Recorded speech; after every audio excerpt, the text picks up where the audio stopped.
جس نے اللہ کو سیریس نہیں لیا اس کے لیے کوئی رحمت کی آیات نہیں ہے. وہ آیت یہ ہے پھر اس کے لیے وَلَقَدْ ذَرَأْنَا لِجَهَنَّمَ كَثِيرًا مِنَ الْجِنِّ وَالْإِنسِ. وہ جہنم کے لیے بسم اللہ الرحمن الرحیم. قرآن حکیم کی سخت ترین آیات میں سے یہ ایک آیت ہے. اعوذ باللہ من الشیطان الرجیم بسم اللہ الرحمن الرحیم. وَلَقَدْ ذَرَأْنَا لِجَهَنَّمَ كَثِيرًا مِنَ الْجِنِّ وَالْإِنسِ. اور بے شک ہم نے جہنم کے لیے ہی پیدا کیے ہیں اکثر جن اور انسان. اللہم لا تجعلنا منہم اللہم اجرنا من النار. اس کی ریزن کیا ہے وہ تو آگے اسی آیت میں بیان ہوگی، لیکن یہ بہت الارمنگ سچویشن ہے اور پریکٹیکلی ہمیں نظر بھی آ رہا ہے کہ اکثریت جہنم کے لیے پیدا ہوئی ہے. اس وقت بھی جو اہل توحید ہیں دنیا میں، اوورآل اگر دنیا کی آبادی دیکھی جائے تو اس میں بہت کم ہے. پھر وہ اہل توحید سو کارڈ مسلمان، ان میں سے بھی جو پیور توحید والے لوگ ہیں بہت ہی کم ہیں. تو پریکٹیکلی ہمیں نظر آ رہا ہے کہ اکثریت جہنم کی طرف جا رہی ہے. یعنی یہ قرآن کی وہ سچائی ہے جو ہمیں دنیا میں نظر آ رہی ہے، لیکن یہ بڑی الارمنگ سچویشن ہے. دنیا میں اگر یہ اناؤنسمنٹ کی جائے 100 کے مجمع میں کہ میں ایک گولی چلاؤں گا جسے بھی لگ جائے، کوئی شخص یہ نہیں کہے گا کہ ایک ہی گولی ہے کون سی مجھے لگنی ہے، 100 بندے ہیں تھوڑے اور سارے دوڑ لگا دیں گے کیونکہ خطرہ ہے نا. اور یہاں پہ اللہ تعالیٰ فرما رہا ہے کہ جن اور انسانوں کی اکثریت جہنم کے لیے پیدا ہوئی ہے، لیکن کوئی اسے سیریس لینے کے لیے تیار ہی نہیں ہے.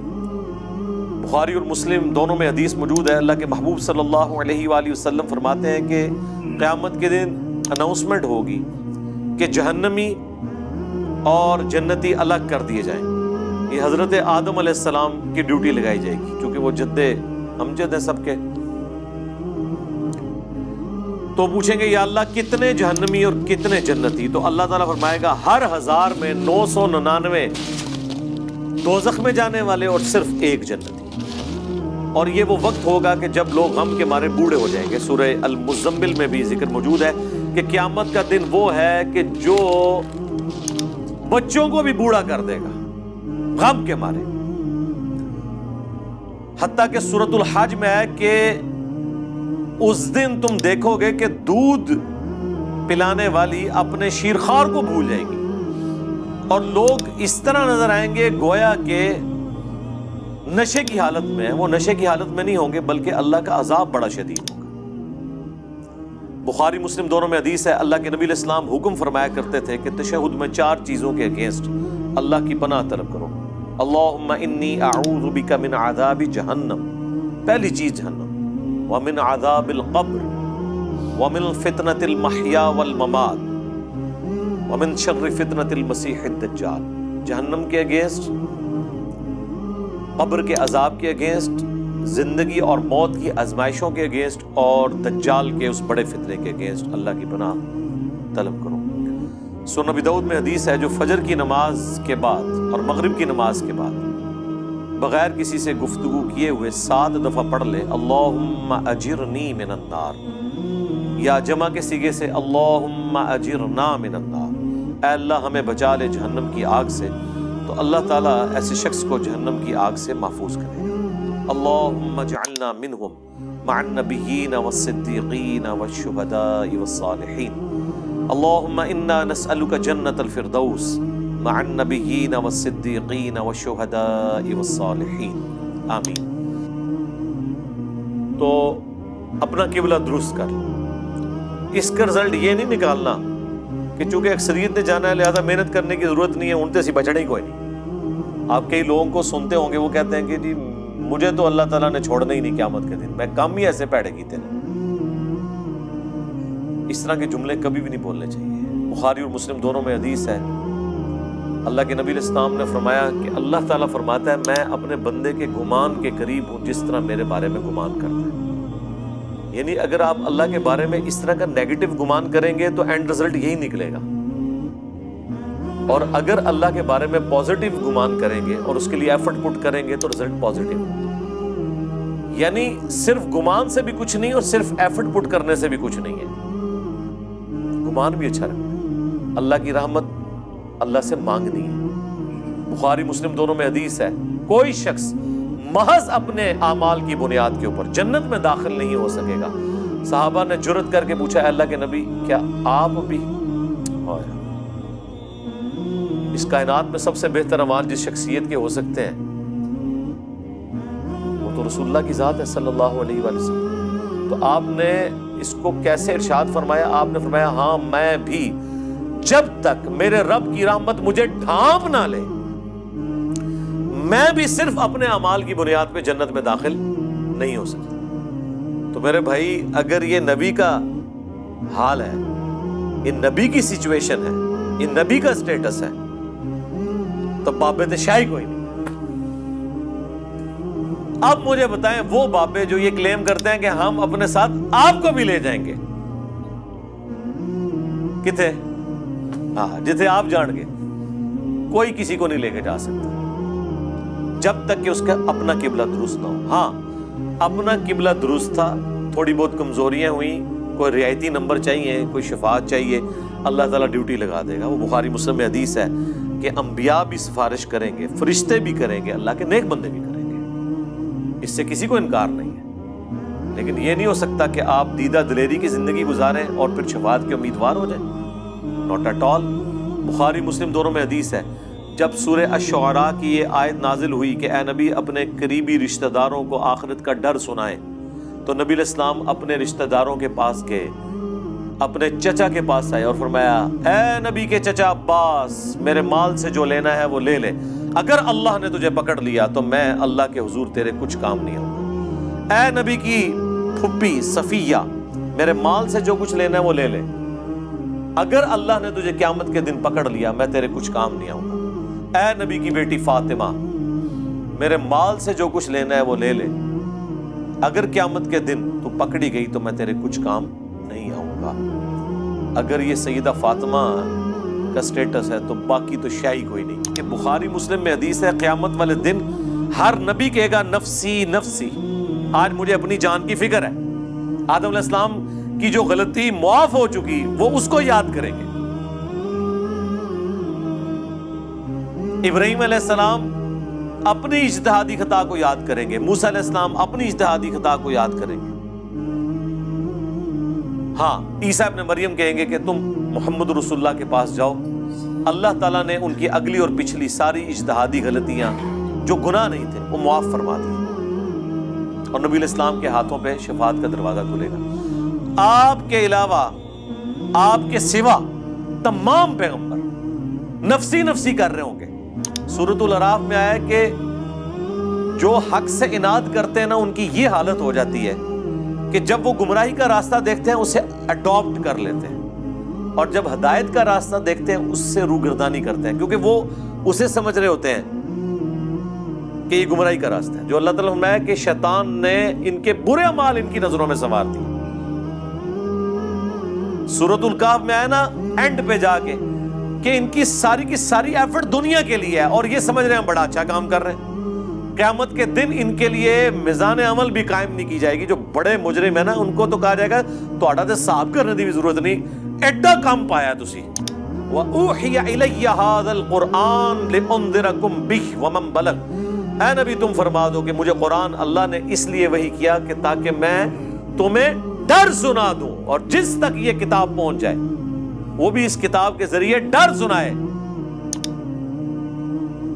سعد ابن ابی وقاص جب پرشین امپائر سے فائنل جنگ کے لیے جا رہے تھے قادسیہ کے لیے, تو حضرت عمر نے پیچھے سے ایک خط روانہ کیا تھا, اس میں لکھا تھا سعد تم اللہ کے نبی کے ماموں ہو, لیکن یاد رکھنا اللہ کا کوئی رشتہ دار نہیں ہے. ذرا سی ہینکی پھینکی کی نا تو اللہ نے معاف نہیں کرنا. نبی کے ساتھ تم ماموں کا رشتہ رکھ سکتے ہو, سگے ماموں نہیں تھے, وہ ننیال خاندان سے تھے.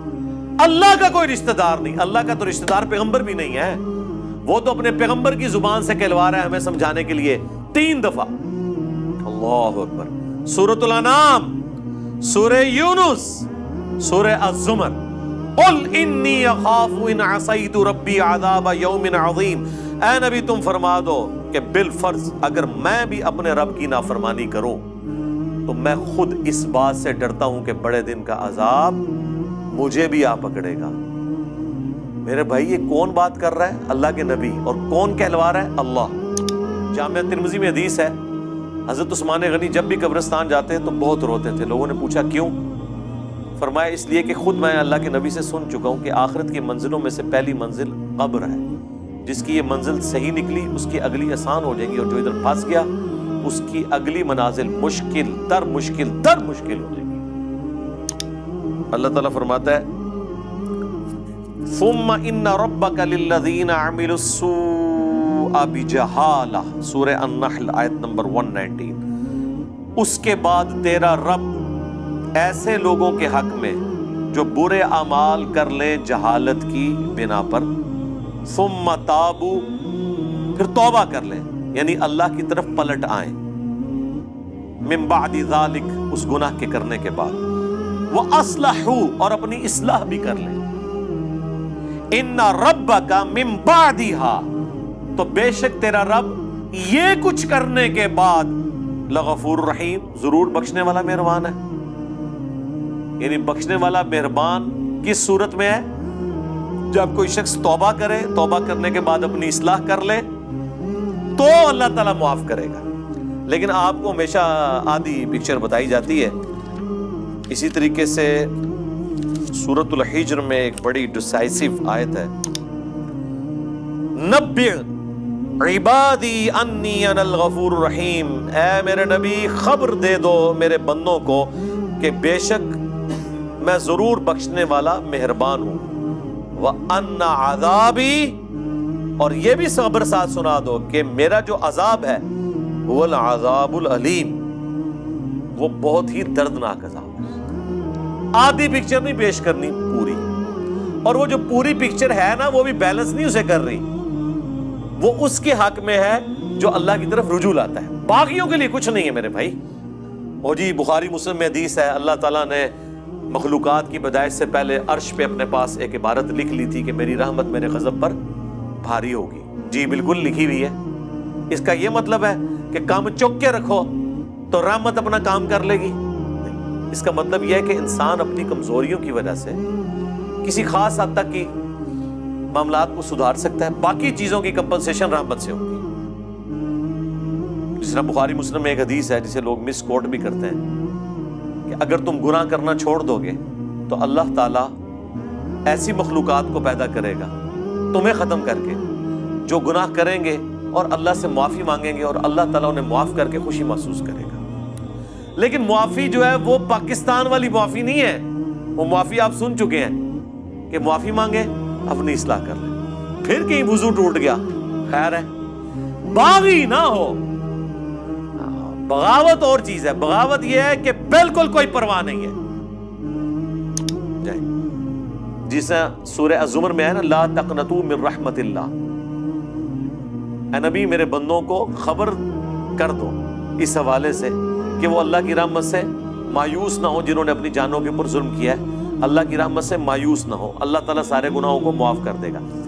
یہ وہ بندے ہیں جو واقعی یہ کیئر کرتے ہیں یار ساڈا کے بڑھنا ہے، ان کے لیے ساری تسلی ہے، باغیوں کے لیے کچھ بھی نہیں ہے۔ جس کو کبھی اللہ کا خیال ہی نہیں آیا، جس نے اللہ کو سیریس نہیں لیا، اس کے لیے کوئی رحمت کی آیات نہیں ہے۔ وہ آیت یہ ہے پھر اس کے لیے وَلَقَدْ ذَرَأْنَا لِجَهَنَّمَ كَثِيرًا مِنَ الْجِنِّ وَالْإِنسِ، وہ جہنم کے لیے پیدا ہوئے، اکثریت۔ اچھا میرے بھائی، جب اکثریت جہنم کے لیے پیدا ہوئی ہے تو پھر جنت میں جانے کا سرٹیفکیٹ دنیا کی سب سے مشکل ترین ڈگری ہونی چاہیے، یہ ہے کہ نہیں؟ جب اکثریت جہنم میں جا رہی ہے، ہر 1000 میں سے 999 جہنم میں جا رہے ہیں، لیکن کیس ہمیں الٹ نظر آ رہا ہے، لوگ تو یہ سمجھ رہے ہیں جنت میں جانا تو جو کچھ بھی ہے تیرے محبوب کی امت سے۔ تو اس کا ٹیسٹ پاس کرنا بھی اتنا مشکل ہے، کیونکہ انعام اتنا بڑا ملنے والا ہے، ہمیشہ کی جنت، کبھی موت نہیں۔ اور سب سے ادنا جو جنتی ہے نا، جو سب سے آخر میں جنت میں جائے گا جہنم سے نکال کے، یعنی جو اپنے گناہوں کا عذاب لاکھوں سال بھگت کے صفائی کروانے کے بعد اپنی سارے گناہ معاف کروانے کے بعد آخری بندہ جہنم سے نکالا جائے گا، اسے بھی اس پلانٹ ارتھ سے 10 گنا بڑی جنت ملے گی۔ 10 زمینیں 40,000 کلومیٹر کے سرکمفرنس کی۔ آپ پوچھ رہے ہوتے ہیں اتنے سیارے کیوں نے؟ 10.5 دن انشاءاللہ، ٹھیک ہے جی۔